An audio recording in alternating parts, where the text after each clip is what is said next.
ये आलू के पापड़ और चावल की नमकीन जो मैंने बनाई नहीं है, आप मत सोचिएगा, ये ख़रीदे हुए हैं। ख़रीदे नहीं, आलू दे के बनवाई हूँ। यहाँ हमारे यहाँ बनाते हैं, बहुत अच्छे अच्छे पापड़। देखिए बहुत ट्रांसपेरेंट बना हुआ है। और ये है खरबूजा जो अब बज रहे हैं 3, तो इसके खाने की बारी आई है। तो इसकी चलिए करेंगे कटिंग। इसको फ्रिज से निकाले हैं तो इसे डाल देते हैं पानी में, क्योंकि इनके जो है तो दांत कम करते हैं, ठंडे लगते हैं, तो इसलिए ठंडा ना लगे तो इसको पानी में डाल के इसको मतलब जो टेम्परेचर है तो बराबर कर रहे हैं। मैं कुमुद आपका अपने चैनल में स्वागत करती हूँ और मेरा सभी को प्यार भरा नमस्कार। अभी बज रहे हैं शाम के 4 और मैं आज सो गई। मैं सोती बहुत कम हूँ, मेरे को नींद नहीं आती है, लेकिन मैं आज सो गई खाना खा के। और कभी कभी मन जब निराश रहता है तो सोने का मन करता है, तो मैं सो गई। और कल मैं छोड़ के गई थी जो अधूरा आपको दिखाई थी, शक्कर में डीप करके आम को, तो आम वैसे रखा है। उसकी चाशनी अपनी आप बन गई है, अब उसको गैस की ज़रूरत है। तो चलिए चलते हैं गैस के पास और बनाते हैं आम का मुरब्बा, जो कल मैंने आप लोगों को अधूरा दिखाया था। आज उसको मैं कर रही हूँ पूरा। कल बनाई थी आम की चटनी और बहुत सारी रेसिपी आम की हो जाती है। अभी आम की फ्रूटी बनाने वाली हूँ, जो आप लोग दुकान में ख़रीद के पीते हैं, तो वो फ्रूटी मैं आपको कल पिलाऊंगी और आप देखिएगा कि कैसे बनती है वो फ्रूटी, और उतनी ही टेस्टी बनेगी। और घर की ताज़ा मतलब फ्रूटी पीने में तो उसकी बात ही अलग होगी। तो मिलते हैं रोज़ रोज़ एक नई रेसिपी के साथ, तो शायद आगे कुछ हो। और कल मैंने जो आम में शक्कर डाल के रख दिया था, तो ये देखिए अपनी पतली सी चाशनी बना के तैयार हो गई है।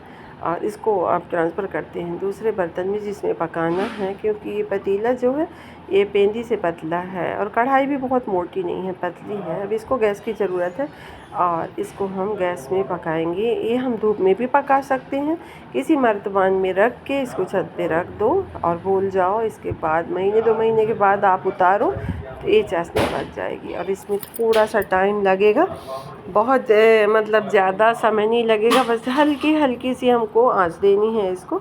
और इसे हमें एक तार की चाशनी बना के लानी है।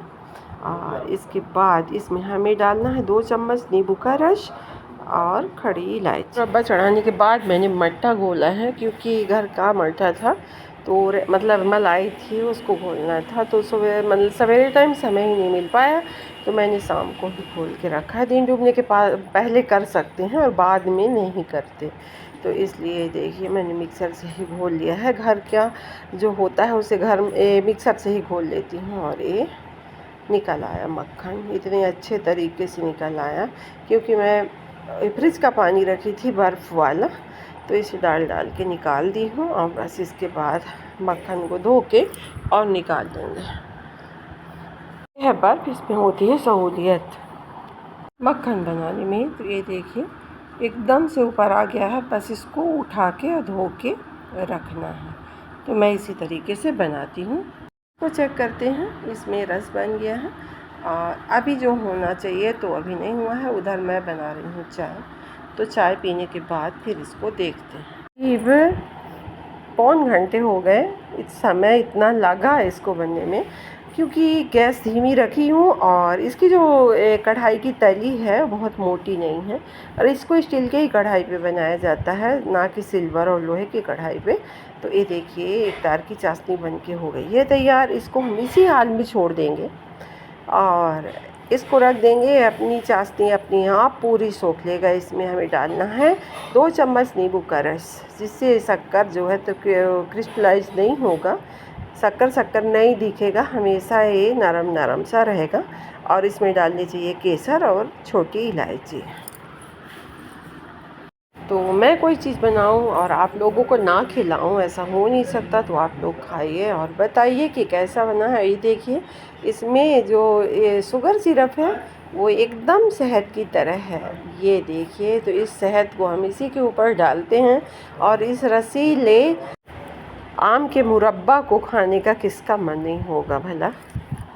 इतना ज़्यादा शोर होने के कारण मैं कर रही हूँ वॉइस ओवर। तो मैं कह रही हूँ कि मेरा मुरब्बा फाइनली बन गया है। करीब 2-2.5 घंटे की मशक्क़त के बाद ये समय बर्तन लगा रही थी तो बहुत हल्ला हो रहा था, और मैं अपना सिंदूर दिखा रही हूँ कि कितना भी सिंदूर लगा के रखो आप, तो इस गर्मी में सारा सिंदूर बह जाता है। और मैं आपको ये बताना चाह रही हूँ कि मेरे घर में आम का पेड़ था, तो मैं हमेशा से ये सारी चीज़ें बनाया करती थी, ना कि यूट्यूब में आने के बाद। और मेरे को बचपन से ही ये सारी चीज़ें बनाने का शौक़ हुआ करता था, और ये सभी बच्चे मेरे टिफ़िन में इसी तरह की चटनी, अचार, मुरब्बे ले जाया करते थे। बल्कि अब बड़े हुए हैं तो नहीं खाते हैं, तो उनके बच्चे खाते हैं। और जब उन घर में आम का पेड़ था, ससुराल में भी था और मायके में भी था, तरह तरह के किस्म किस्म के आम थे मेरे मायके में, लेकिन आज नहीं है, और यहाँ भी था। तो मैं बहुत सारी चीज़ें बनाया करती थी इनकी, तरह तरह की चटनी बनाती थी, तरह तरह के मुरब्बे बनाती थी। धूप में भी पका के बनाई हूँ और आग में भी पका के बनाई हूँ, उस समय चूल्हे की आग पे गुड़ के साथ, और बहुत ही ज़्यादा टेस्टी हुआ करता था। ये सारी चीज़ें सभी कोई खाया करते थे। ससुर जी थे तो मेरे दूसरों को भी खिलाया करते थे कि मेरी बहू बनाई है। उस ज़माने में बहुत सारी चीज़ें नहीं मिला करती थी हमें, तो घर में ही जो चीज़ें हुआ करती थी तो हम उसी से बना लिया करते थे। यदि हमें सौंफ की भी ज़रूरत है तो उसके लिए हमें 2-4 दिन 6 दिन वेट करना पड़ता था, और मन से उपजता था ये सारी चीज़ें कि मेरे को क्या बनाना है, क्या करना है। मैं हमेशा से कुछ ना कुछ अच्छी चीज़ें बनाने की कोशिश करती थी और बनाती थी, खिलाती थी। इन्हीं दाल चावल सब्ज़ी रोटी के अलावा इन्हीं चीज़ों से कुछ ना कुछ बनाने की मेरी हमेशा आदत थी। तो चलिए अब चलते हैं दूसरे कामों की तरफ, क्योंकि औरत जात सभी की सेवा के लिए ही हाजिर होती है। और बज रहे हैं अभी शाम के 5, और ये चुपचाप यहाँ घुस के बैठे हैं आके। इनको बस गर्मी लगती है, मेरे को नहीं लगती है गर्मी। तो चलिए अब यहाँ भी इनका स्वागत करते हैं। इनकी तबीयत भी कुछ सही नहीं है, इसलिए इनको गर्मी लगती है, और बहाना भी मिल गया है। जाओ बाबू एक प्लेट लेके आओ, प्लेट ले आओ, प्लेट ले आओ, जा खरबूजा जो मैंने नॉर्मल होने के लिए रखा था तो उसी को लेके आई हूँ काटने। और यहाँ चल रहा है कूलर, तो यहाँ बहुत ठंडक है, तो यहीं पे मैंने सोचा कि बैठ के चलिए काटते हैं, कहाँ तक गर्मी में सड़ा जाए। तो यहाँ पे मैंने इसको काटा और इनको दिया खाने को। इनकी कुछ तबीयत ठीक नहीं थी, ये बार बार बाहर निकलते हैं और अंदर आके लेट जाते हैं, और इनको सींचने की बहुत आदत है। तो चलिए अब खिला के और इसके बाद दूसरा काम करते हैं। उसके बाद सेम जगह पे ही बैठ के मैंने सब्ज़ी काटी, वहीं पे ठंडक में, वहीं पे सिप को भी देखती थी और सब्ज़ी काटती थी। बहुत भयानक गर्मी थी बाहर, शाम के समय और बहुत ज़्यादा गर्म हो जाता है।